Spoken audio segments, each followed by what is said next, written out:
Bienvenidos otra vez a mi canal de historia. En este vídeo vamos a examinar la civilización micénica, la cual controló la Grecia continental en el Bronce tardío. Observemos por un momento esta cronología. La civilización micénica empieza en el Bronce tardío. La edad del bronce en el Egeo comienza aproximadamente en el 3000 a.C.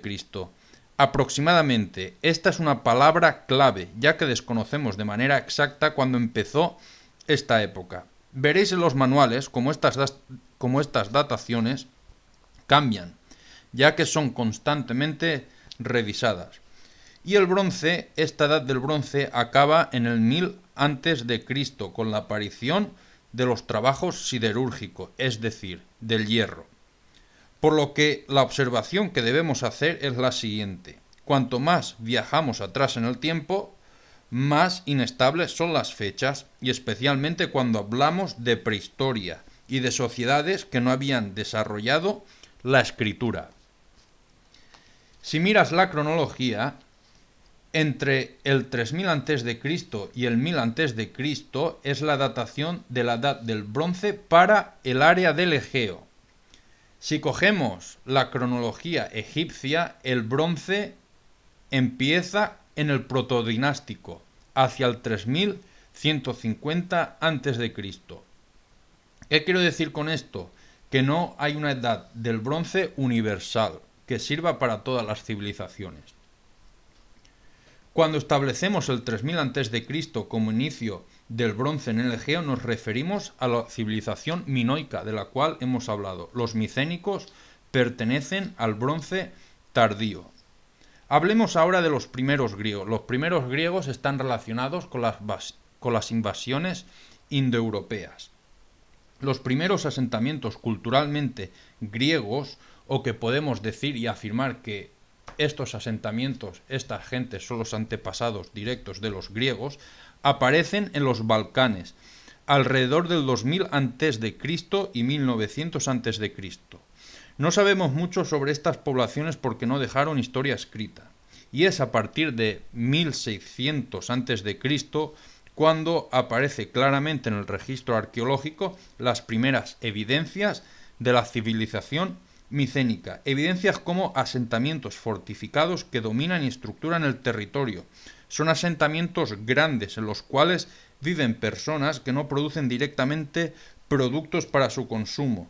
No son asentamientos de agricultores y ganaderos propios de épocas anteriores. Aquí vemos una economía diversificada y una clara división social, como muestran los enterramientos. Estas comunidades tienen una lengua y una cultura material en común, por lo que podemos, teniendo en cuenta las características expuestas, llamar a estas gentes civilización micénica.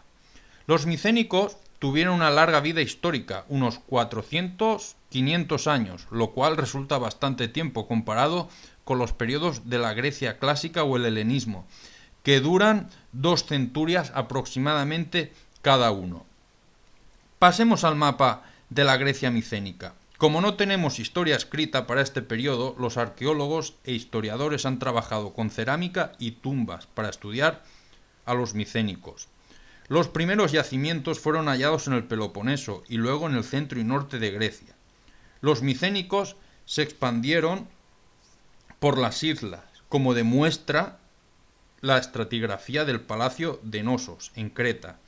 Y no sabemos a ciencia cierta si conquistaron el territorio o llegaron cuando los micénicos se colapsaron, o si los micénicos fueron la razón del colapso de la cultura minoica. La ciudad que da nombre a la civilización es Micenas. Le siguen a estas ciudades micénicas, a Micenas, le siguen en importancia Pilos, Tirinto, Tebas y Atenas. Nosos, a pesar de que nació cretense, minoica, pasó a ser micénica. Llegados a este punto, hemos de concluir que los micénicos son una cultura indoeuropea del bronce tardío que se desarrolló en Grecia. Eran unas gentes que construyeron ciudades fortificadas en puntos estratégicos del territorio para controlarlo. Estas ciudades tienen una lengua y una cultura en común, y Micenas es el paradigma eran ciudades gobernadas por un rey, el cual estaba aconsejado por una aristocracia guerrera o una élite social. De los micénicos sabemos que hablaron griego por el descubrimiento de dos escrituras, la lineal A y la lineal B. La lineal A es completamente distinta a la lineal B. Antes de analizarlas quería aclarar esta diferencia. Ambas escrituras son símbolos que expresan sonidos, están estampados o escritos en tablillas de arcilla. Estas tablillas sobrevivieron porque se cocieron por los fuegos que destruyeron los palacios. No sabemos si estos fuegos, si estos incendios fueron provocados o fortuitos. Lo que sabemos es que las tablillas se cocieron por estos fuegos, pero que en un principio estas tablillas no fueron pensadas para la posteridad. Las tablillas fueron usadas como inventario de las propiedades de los reyes y como registro de los productos que entraban en el palacio. No nos cuentan nada sobre la cultura, es decir, nos cuentan poco o nada sobre la cultura. Lo que se deduce es que habían unos jefes o reyes que tasaban a los habitantes de un territorio.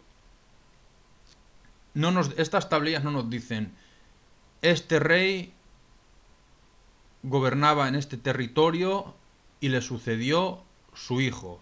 Esta historia directa no nos las cuentan, o nos dicen que el territorio estaba conformado por este personaje que tenía este cargo, al cual le seguía este otro personaje con este otro cargo. Eso no nos lo dicen, lo tenemos que saber identificar de manera indirecta, basándonos en la arqueología y en estos documentos escritos. La escritura lineal A es más antigua, pertenece a los minoicos y no ha podido ser descifrada. No ha podido ser descifrada porque el idioma minoico era mediterráneo y estos idiomas han desaparecido. Y como vimos cuando analizamos el disco de Cestos, los minoicos también usaban jeroglíficos. La lineal B es más tardía y esta ha sido descifrada porque es griego antiguo, griego arcaico, y a pesar de que los griegos posteriores no usaron este alfabeto de lineal B, ha sido descifrada. Los griegos, al final del periodo micénico, perdieron hasta la escritura y tuvieron que adoptar el alfabeto fenicio, como veremos en siguientes vídeos. Las ciudades micénicas dominaban el territorio y estaban construidas en colinas por motivos defensivos. En la Acrópolis o parte más alta se encontraba el palacio del rey. La ciudad también estaba rodeada de una imponente muralla, construida con sillares irregulares de piedra, conocidos como sillares ciclópeos. Son tan grandes que los griegos posteriores pensaban que solo los cíclopes fueron capaces de mover piedras de ese tamaño. Esto es para que nos hagamos una idea del desconocimiento que tenían los griegos clásicos de su pasado que provenía de la edad del bronce. Y respecto a la sociedad, ¿qué nos dicen las tablillas? Las tablillas nos indican que habían unos jefes poderosos, los vamos a llamar reyes. Y en las tablillas el nombre de rey es Wanax. Y el término Wanax está relacionado con el término rex, el rex latino. El término Wanax desaparece en el griego clásico. Al rey no se le llamará Wanax, se le llamará Basileus. Esto lo explicaremos en unos minutos. Y he de decir que Wanax desaparece del vocabulario común, pero se conserva fosilizado en algunos nombres, como Pleistoanax o Anaxandridas.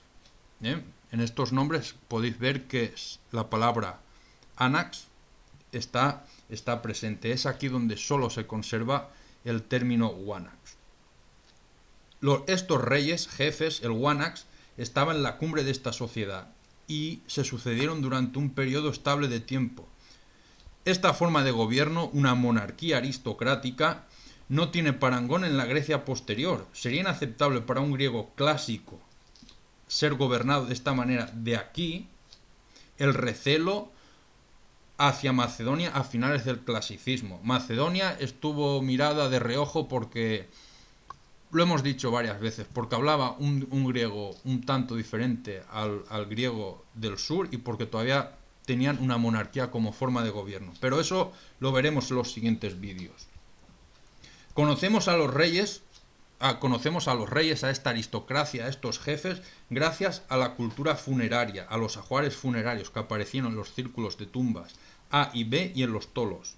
Hablaremos de la cultura funeraria en el siguiente vídeo. Estos reyes estaban aconsejados o apoyados por los lauajetas, jefes militares. Esta élite posee témenos, unas tierras privadas que pudieron ser trabajadas por campesinos libres o esclavos.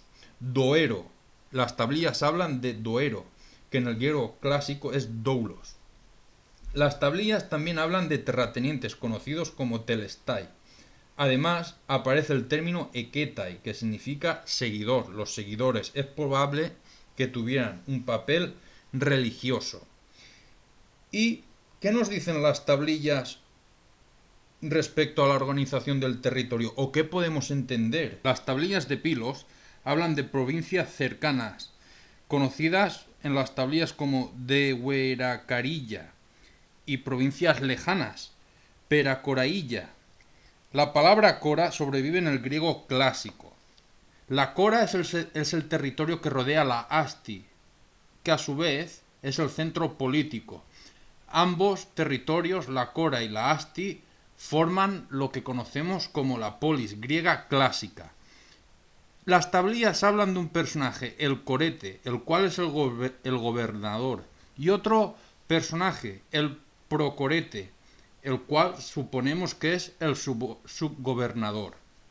Luego encontramos el término damocoros, que literalmente significa el que se ocupa del pueblo. En esta palabra vemos la palabra demo, que significa pueblo en griego clásico, por ejemplo, democracia, el poder del pueblo.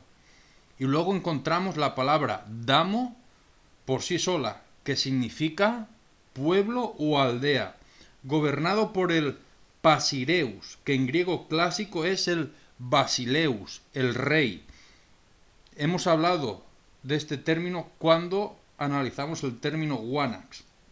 Y para que nos hagamos una idea de la magnitud del colapso micénico, la palabra Wanax desapareció y su significado lo recogió Basileus. Al desaparecer esta autoridad superior, el Wanax, el Basileus, se convirtió en el líder inmediato de los demos o las aldeas. Y por último, junto al Pasireus aparece una institución conocida como Querosilla, el consejo local. En la Grecia clásica encontramos una polis con esta institución, que es la Gerusía en Esparta, el consejo de ancianos. Estos son los conceptos de los cuales nos hablan las tablillas, y a partir de ellos hemos reconstruido las estructuras de poder. Y por supuesto, como habéis notado, nada nos dicen de los más desfavorecidos o de las clases más bajas. ¿Y qué deducimos para la economía? Las tablillas hablan de un funcionario, el dumate, el cual supervisaba las entradas de los productos al palacio. También las tablillas nos indican que los micénicos cultivaban la tríade mediterránea, la vid, el olivo y el trigo, así como frutales, los higos.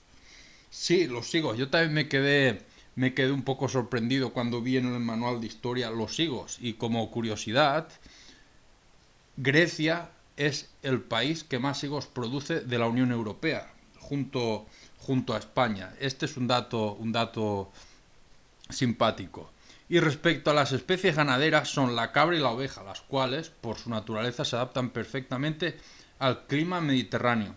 El cerdo y la vaca son más raros. El cerdo y la vaca son de climas más continentales, más húmedos. El caballo está dedicado para la guerra. Aparecen pocos restos de caballos en el registro arqueológico, lo que suponemos que este animal se dedicaba para la guerra, era bastante importante, como vemos en las representaciones de las cerámicas. Y diréis, ¿y las gallináceas? Las gallinas, pues las gallinas están ausentes del registro arqueológico porque las gallináceas se domestican en Asia y serán los fenicios las que las traigan a Europa. Dado que había una clase dirigente que necesitaba productos de lujo, existían orfebres que realizaban grandes trabajos, como demuestran los ajuares funerarios. Y también habían perfumería. Los perfumes se elaboraban a partir de esencias y aceite de oliva. Las tablillas de Pilo hablan de que el palacio daba a cada artesano 3,5 kilos de bronce para que lo trabajaran. Las tablillas de Nosos hablan de lana y lino como principales productos textiles. El comercio. ¿Y qué dicen las tablillas del comercio? El comercio simplemente está ausente, pero gracias a la arqueología sabemos que mantenían relaciones comerciales con Oriente y Egipto. Los micénicos sustituyeron a los minoicos. En Ugarit incluso se piensa que tenían un barrio. En el siguiente vídeo hablaremos de estas evidencias comerciales que aparecen en el pecio de Ulu Burun. Antes de concluir con la economía debemos recordar que se trataba de una economía palacial en la cual el palacio redistribuía los productos. Pero ahora pasemos de lo mundano a lo espiritual. La religión micénica se sabe muy poco de esta religión. En las tablillas aparecen los nombres de los dioses de la Grecia clásica y también el tipo de ofrendas que se les realizaba. No nos dicen nada sobre el tipo de culto, sobre los rituales, pero al parecer son rituales y cultos que se desarrollarán plenamente en la Grecia clásica. Se han identificado divinidades, entre las que destacan Zeus, Ares, Hermes, Atenea. Nombres que aparecen en las tablillas micénicas y los cuales os los pongo en la siguiente diapositiva. Esta maravillosa civilización entra en decadencia hacia el 1200 a.C. Una gran catástrofe sucede.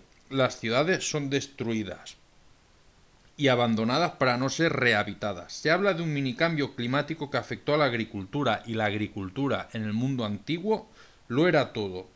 También se hablan de invasiones del norte, de los dorios y de los pueblos del mar, y guerras civiles. Puede que todos estos factores ocurrieran a la vez, y lo que es cierto es que otras culturas del bronce, como el Imperio hitita, desapareció, y Egipto entró en crisis. Los micénicos también desaparecieron poco a poco del registro arqueológico. No fue una catástrofe de un día para otro, fue un proceso continuado de unos 200 años, del 1200 a.C.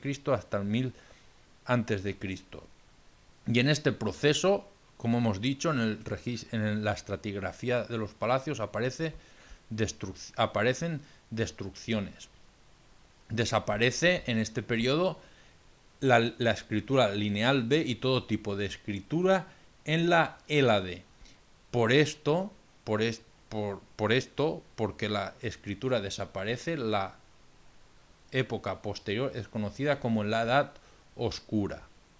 Y los griegos no recuperarán el alfabeto y la escritura hasta finales del periodo oscuro, gracias a los contactos comerciales con los fenicios. El alfabeto griego es el alfabeto fenicio, modificado y adaptado para las necesidades de la lengua griega. Pero, ¿cómo sabemos que empieza una era? Gracias al registro arqueológico, una vez más, en el cual aparecen armas y utensilios de hierro que no aparecieron antes y nuevas formas de cultura funeraria, como es la cremación. Muchas gracias por escucharme y nos vemos en el siguiente vídeo.